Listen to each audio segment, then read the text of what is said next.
Hello, how are we doing? Welcome back to my YouTube channel. I'd like to say we're all doing fabulously, but I'd be lying. I normally do a little segment called TikTok Mums Behaving Badly. It generally features some funny mum-related drama that's going on TikTok. Well, I'll be honest, I might need to have to start setting up a husband's behaving badly because the husbands are severely acting up. Just today, just today, I was meandering around the TikTok streets, and I'm going to share this with you because it was enough. It was scarring enough for me to have to witness. So I'm so sorry. I'm going to have to share it with you. I saw this. People doing my laundry right. No people doing my laundry right. Why is my shirt in the dryer pile? It's my favorite. Why is my good shirt in the dryer pile? My favorite. Woo. Yes, that is in fact a grown man ranting and raving to his wife that his washing isn't done properly. I've got a real quick solution for you. Do it yourself. What do we think her response was? Did she have a little think and go, maybe my husband creating this little theatre number for the fact that I didn't wash his undies correctly, maybe that is a bit of a red flag? Or B, did she go, actually, it was just a joke and my husband loves me and he would never be mean to me and you guys are just being ridiculous?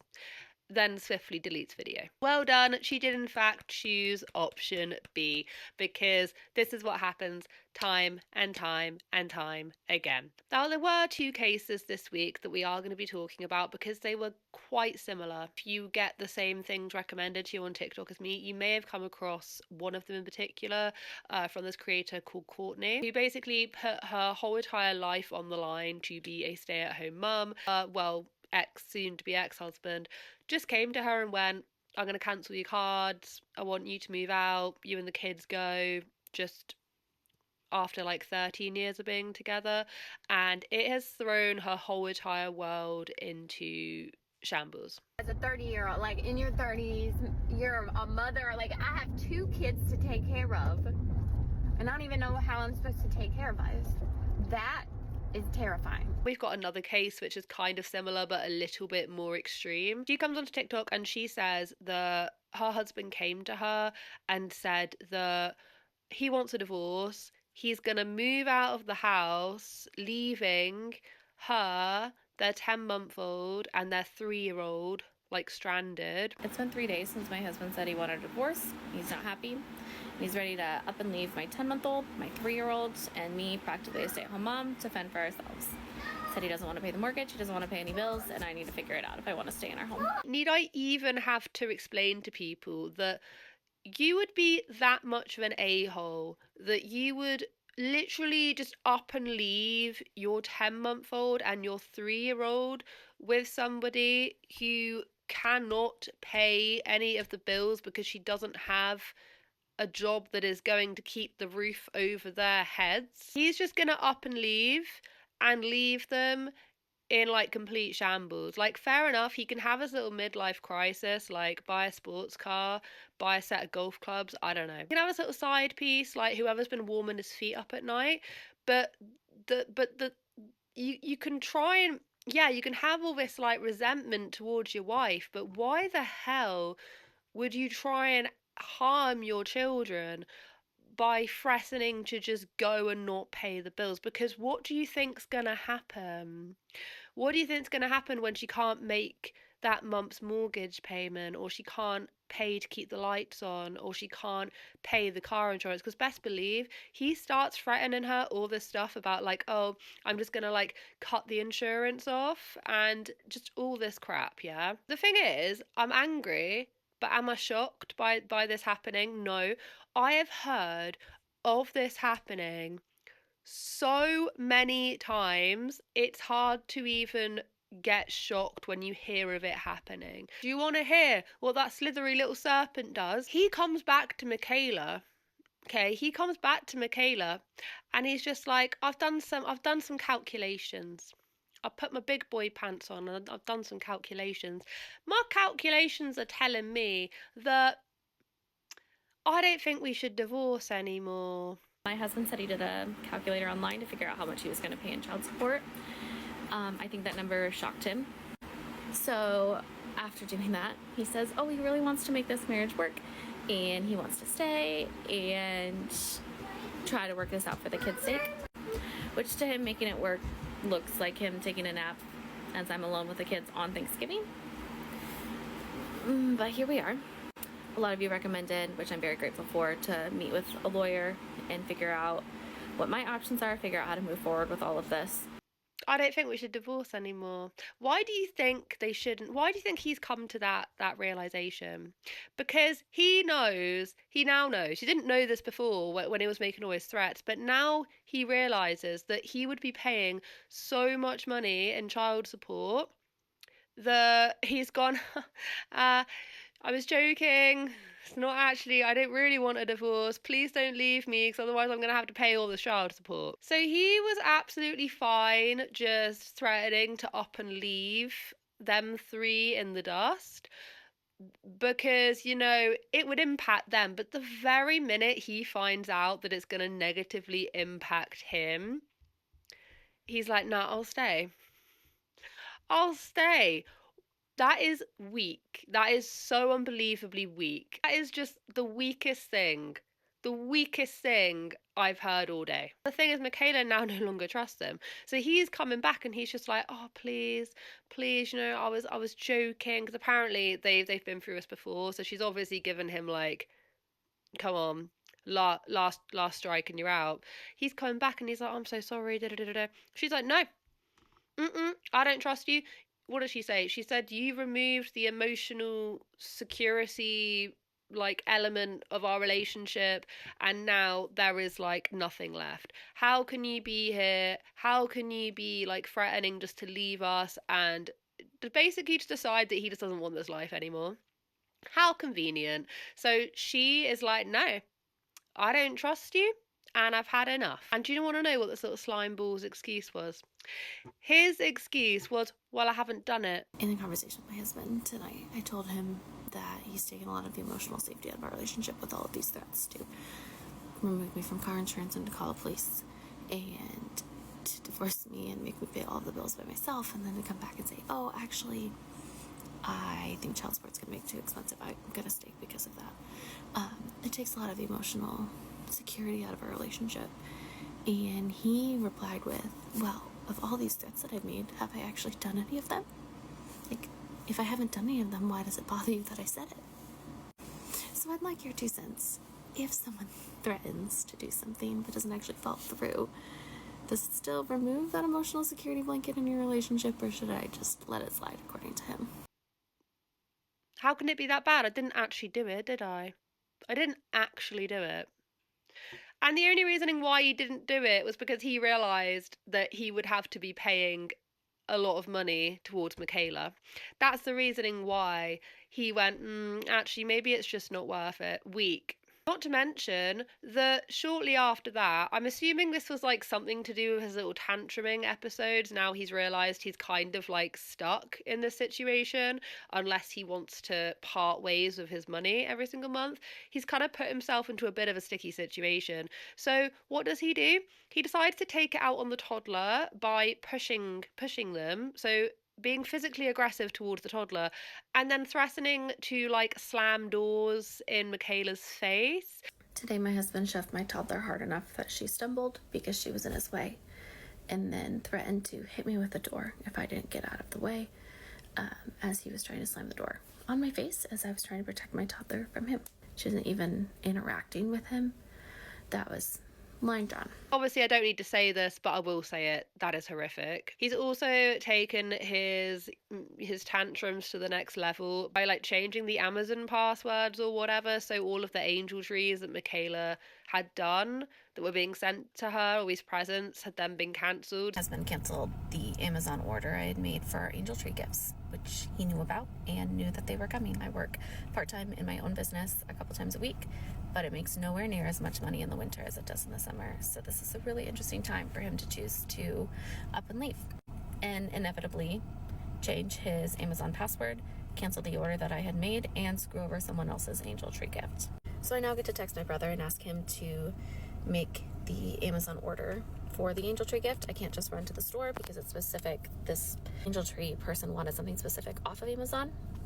Our library does angel tree gifts a little bit differently, where they split up every kid's requests into just like one tag, so you could get one pair of sweatpants and a sweatshirt, or one, this is a karaoke microphone that somebody wanted. The ironic thing is my husband actually wanted to do angel tree and knew at least what the tags were that we picked out because he was there when we did. Him and his wife decided to get married. Him and his wife decided to have children. He then, somewhere along the way, wasn't very happy with this arrangement, or met someone else, or just, I don't even know, just something went wrong in his little head. He then decided to, instead of talking about these feelings to his wife, he just decided to threaten to leave, and to leave them all in the dust, and basically abandon his family. And it's like, for what? I mean, people are saying that there's a side piece. There may very well be a side piece, in which case they may end up breaking up, or they may end up getting together and he'll just like completely cut off his like family right now, and then tell everyone that his ex-wife was a major psycho, which does tend to be like the way that it normally goes. She then ends up going and filing an emergency protection order, and that order, when they went to court, they had like an emergency court hearing determined that actually it's going to be like a year-long order, a protection order, so it means that she can stay in the house. Things escalated. I ended up needing to file an emergency order of protection. And then we had our actual court hearing yesterday to turn that emergency order of protection into a year-long order of protection. My husband accepted the agreement for the order of protection, which means we don't go to trial. I don't need to prove there is a reason for the order of protection. When someone consents to the agreement, they're just agreeing, yep, I'm going to go along with it. I don't want to go to trial. I don't want to run the risk of having the reasons for the order of protection on record long term. Within that order of protection agreement, I am allowed to live in our home for 6 months while we keep status quo of the bills that he was paying, he continues to pay, and the bills that I was paying, which as a stay-at-home mom, I wasn't, but status quo, we're going to both do what we were doing beforehand.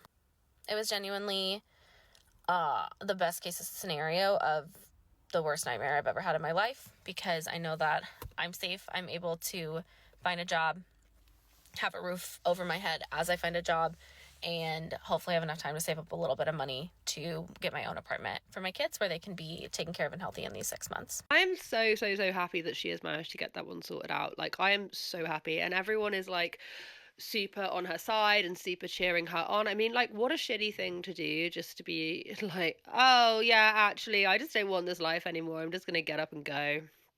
I'm just not doing this anymore, which is kind of similar to what we've seen this week with this woman called Courtney. And this one may ring home to quite a few people who have ever been stuck in this situation. I can fully sympathize with anyone who starts from ground zero, and I think one of the things that Courtney says, which really does ring true, is you feel like a kid again. Like, you feel like you just want your mum. You just feel like you're totally out of control, and you don't have anything, and you don't know what to do because you've never had to do it by yourself before. I want to know the scariest thing, and it's happening to me now, is being a female, married. I'm 37. I have 2 kids. They're 5 and 7. And I've been a stay-at-home mom for the past 10 plus years. I have no income. I have no money. I use my husband's credit card, and I use my husband's money. And 2 weeks ago, he told me that he wants to move forward with divorce.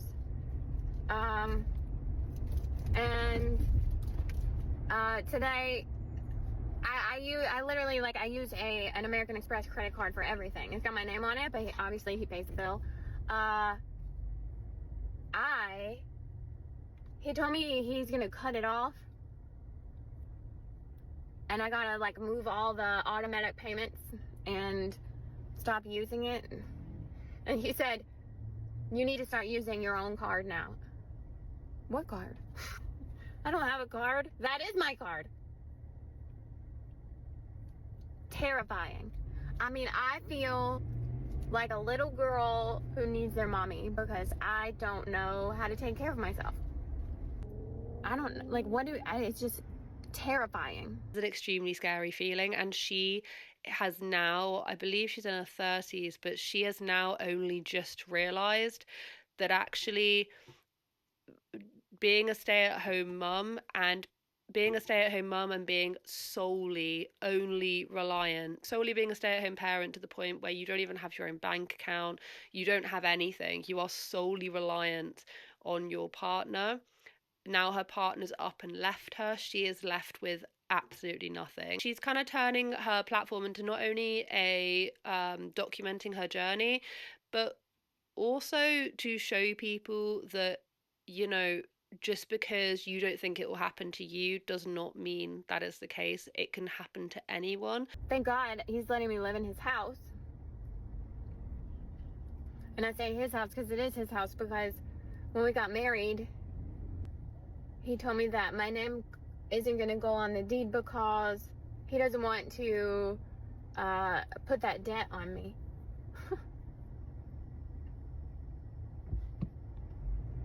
But I'm getting to live in his house. I'm getting to stay in his house, thank God. Other than that, like, I get to, have somewhere to sleep, but, like, how do I feed my kids? How do I feed myself? Oh my gosh. The thing is that people were telling her, you know, you're legally married, his money is your money. She comes on and she says, no, I signed a prenup and I waived alimony in that prenup. That man knew exactly what he was doing. But the worst thing that could possibly happen in this situation, especially if you've chosen a prenup and you're a stay-at-home wife and he has all the money and he's providing for you, the worst thing that he can do is just to go, right, I want a divorce and you're going to have to figure out your own money, basically leaving her and the kids on their feet. And once again, he is doing that typical thing where he's going, right, you and the kids need to sort yourselves out. Excuse me, you helped bring these kids into this world, and you're essentially gonna like starve them by saying, well, you're gonna have to figure out your own money now because I want a divorce, so you're all gonna have to go and do something. Who else has been through this most terrifying moment of your life, when you realize that the man that has been taking care of you and your kids for the past 10 years, for the past decade, is just stopping. He's not going to take care of you anymore. And now you have to take care of yourself. What? Oh my gosh. I'm like, I can't take enough deep breaths because I don't know what's happening to me. And it is wild. Who else relates? Who relates to, like, the fear of not being able to take care of your own family and not being able to feed your children? Like, It's so sad because listening to these women are just like, what am I going to do for my kids? How am I going to feed my kids? Key word being my kids. It's no longer our. It's our when it is suiting them, as in the men who have now just up and left them. It was our kids, you know, when it made them look good or feel good. But now, as soon as push comes to shove, they're your kids. What are you going to do about it? Now she's wondering how she's going to feed the kids. She was sold a dream. She wanted to be a stay-at-home mum for the longest time. All she wanted to do was have a family and be a stay-at-home mum. She is now coming to this realization that her just going this route and not having an exit plan and not having anything else put into place was like the worst thing she could possibly do. But if you'd have told her that 10 years ago, she would have said, well, it won't happen to me. Someone said, I feel like women have been screaming this from the rooftop for years, but most stay-at-home mums ignore it because they don't think it will happen to them. And Courtney says, you are so right. I'm one of them. No chance this is ever going to happen. Someone said, this should be a warning to all women. Being a stay-at-home mum is a dangerous game to play. Courtney says, you are so right. Let me scream it out to all the girls getting married. where I was raised and the fairy tales, like, I wanted my Prince Charming to ride up on his white horse and come and take care of me for the rest of my life and provide for me, and I'll stay home, take care of the house, take care of the kids, and that'll just be what it is. So I wanted that. I still do. That's it. That's all I wanted to say. Like, I chose to be a stay-at-home mom. I do definitely think that everyone should have a small amount of income no matter what it is, which I know is like extremely hard to do, especially if you're looking after really little kids. It is really hard to do because I do think that as much as everyone thinks that it won't happen to them, you just never fully know. I mean, these two women did seem fairly blindsided, especially Courtney, as to what was happening. Michaela, obviously, it had happened to her before, but I can imagine then she was really blindsided. And these aren't the only people. I do think that having a way for you to save money, put money aside for situations like this, may seem really extreme, but you just never know. You just never know. You can't guarantee anything in this life. So I don't think it's far fetched to say you can't guarantee that your husband or your partner won't walk out on you one day and leave you high and dry. I don't think there's anything the matter with being a stay at home parent or wanting to be a stay at home parent. Like I say, if you go into it just having something that's yours on the side, then you're in a better standing position for if it goes wrong, because you just not predicted anything. And that's why I do find it really annoying, like really annoying, when you do have some of these women on TikTok who are kind of positioning themselves as the trad wives of TikTok, who are vehemently against women working. They are so against it. They're saying, you know, why would you want to go and do anything else when this is what you could do right here? You can look after your kids, serve your man, and do this and that. And I think maybe that'll work. I mean, I would argue that that would only work for a very, very, very small percentage of women. And that's okay if you want to do that. But then trying to inspire a load of women to do the same when those kind of relationships don't always really work out in the long run. They don't. We would just have a ton of women who are then just left one day high and dry. Do you know what I mean? Like, if the statistics are like that, when you think about so many marriages that end in divorce, or just so many unhappy marriages, if you don't believe in divorce, then you just got an extremely unhappy marriage, and then you then can't get out of it, or try and find respite in it. I don't know. It's just sad, and it's also sad that this is happening around Christmas as well, because I've seen these stories get more and more ramped up around Christmas, and I just wonder why. Do you know what I mean? Like, why are you ruining your kids' Christmas? But anyway, thank you so much for watching today's video. I hope you guys have a wonderful day wherever you are in this world. Take care of each other, take care of yourselves, and I will catch up with you guys in the next video.